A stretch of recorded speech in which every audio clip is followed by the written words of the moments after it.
For those that do not know me, my name is Scott, and I make a wealth of content pertaining to Nihon Falcom's Trails series. I say this because I imagine there are a few of you out there stumbling upon me and Trails for the first time, due to Cold Steel 3 being the first game in this series to grace a Nintendo platform, save for a gacha spinoff that does not exist for the remainder of this video. So, this review could approach Cold Steel 3 on Switch from that perspective, or how it compares to the versions already on PlayStation 4 and PC, or the perspective of the Trails series returning to Handheld, where it has a successful history. Why not all the above? If you're new to Trails, I should be fair. As someone who has lived and breathed this series on a near daily basis for years now, I do not think I am the most objective voice you could turn to for a recommendation. Simply put, of course I think Trails is worth getting into, and I would call Trails of Cold Steel 3 one of the best games in the series. But naturally, there is so much more that could be said. My aim is not to give you a general review of whether the game is good. I know it is, and there are more objective critics out there that could answer your questions for you. My goal, as a pundit on this series, is to provide perspective to the significance of this game coming to Switch, as well as give insight about the quality of the port to the Trails community that I am thankful to for watching my content. What makes Trails enjoyable enough for someone like me to devote so much of my time to it is also what allows the series to stand apart from other JRPGs on the market. Unlike the Final Fantasies, Dragon Quests, Tales of, or Personas of the world, games in Falcom's Trails series are not just taking place in the same universe, they're taking place over a relatively short amount of time, and are as interconnected as can be. It makes getting into the games difficult, but is also what gives them an identity. As a dedicated fan, my opinion will always be that the best place to start Trails is from the very beginning. However, that is easier said than done when this is a review about the first game in the series to appear on a Nintendo console. The developer and publisher of this game would have you believe Cold Steel 3 is a perfect jumping on point because, well, they want people to buy the game. If I could play devil's advocate for a moment compared to my usual stance, I will agree with them and say there are much worse places you could jump into this series than Cold Steel 3. Like, for example, Trails of Cold Steel 4, which will be coming to PS4 this year and Switch and PC next year. I would never recommend anyone do that. So, if you know what you're getting into and are okay with that, then playing Cold Steel 3 should be fine. There's even an extensive backstory menu on the title screen to help get you up to speed, and the in-game library at the Thoris branch campus is full of encyclopedic information where you can learn about the Zemurian continent. Again, I couldn't more fully recommend the other games in the series, but at least, perhaps Cold Steel 3 can act as an advertisement for them.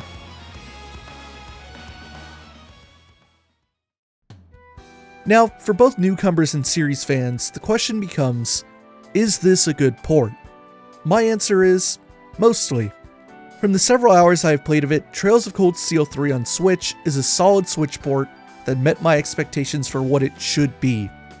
That said, there are compromises compared to the PS4 and PC versions. For one, this version is locked at 30 frames per second, whereas PS4 runs at 60, most of the time, and PC naturally can shoot even higher, most of the time. That kind of sacrifice is not uncommon when it comes to Switch ports. Thankfully, it is a locked 30 frames per second, both handheld and docked, again, most of the time. The game had been a smooth experience up until I reached Crossbell City, where the Harbor District would sometimes just freeze. This is a Switch exclusive issue that I've never seen on PS4 or PC. Fortunately, the areas of the game that caused performance problems on PS4 that I tested did not dip the game under 30 frames per second on Switch. I experienced no perceptible frame dips in It's Me a Great Forest, one of the most graphically intensive areas in the game. For recording purposes, obviously everything you are seeing is in dock mode, however I also tested this in handheld mode where it was identical. There could be some areas later in the game that tax it more, as we have seen on PS4 and PC, but the performance of the port got my stamp of approval as soon as I ran through It's Me. With sterling performance also comes sacrifices in terms of visual fidelity. I'm not Digital Foundry and I could not tell you everything the game is doing on a technical level, but from what I can see, I would estimate this game runs at 720p. The downside of that is the game does not visually look very good in docked mode. On a TV, I can tell the resolution is low, and the game is lacking anti-aliasing. I have the advantage of a one-screen setup when it comes to gaming too. What I mean is, I play console and PC games on the same screen. So I have played this port on the same screen as the PS4 Pro and PC version of the game. The difference is unquestionable, it just doesn't look nearly as good. Another complaint I have is that the resolution is low not just in game, but in the UI too. The text is too blurry in docked mode, which isn't great in a game where you spend so many hours reading dialogue. Some things barely show up at all, like the subtext on area headers.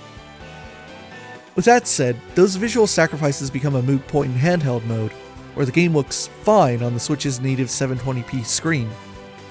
Unfortunately, this is not a port where you can have your cake and eat it too, in my opinion.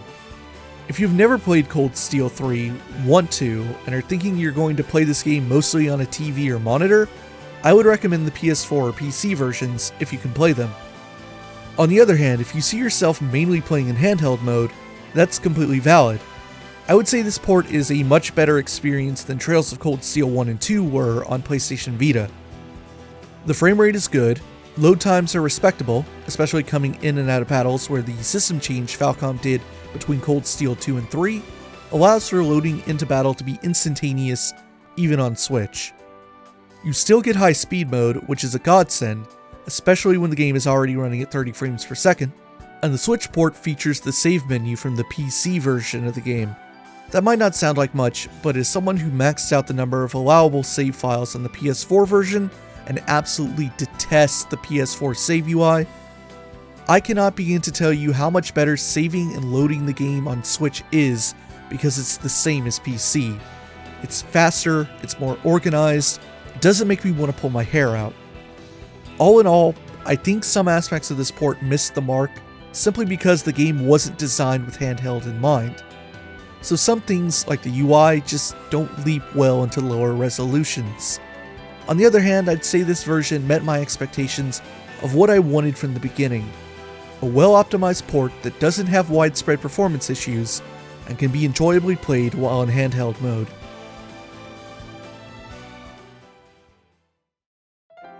Which brings us to our final topic, a more philosophical one to close. When this game launched in Japan 3 years ago as Sen no Kiseki 3, it was a PS4 exclusive. This was a departure for Falcom, who had been supporting Sony's handheld consoles for about 10 years.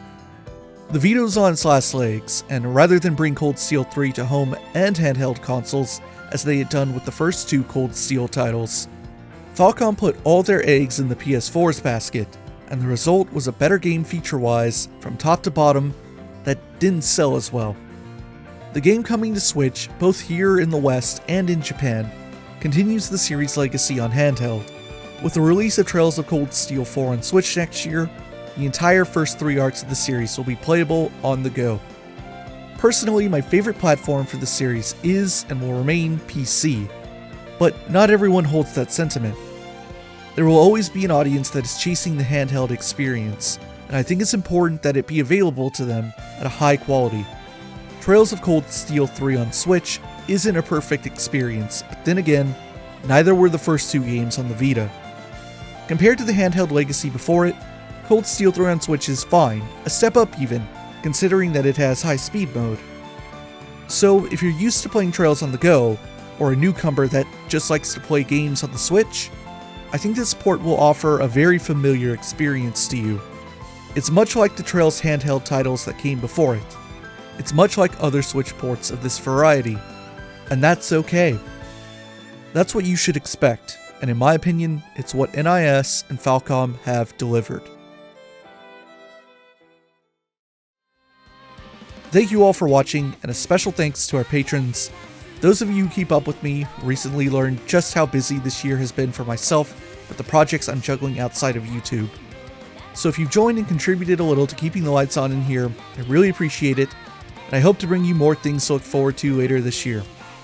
As crazy as covering Cold Steel 3 has been for the last several months, I get to do it all over again with Cold Steel 4, and I can't wait to. That's all for now. See you all in the next one.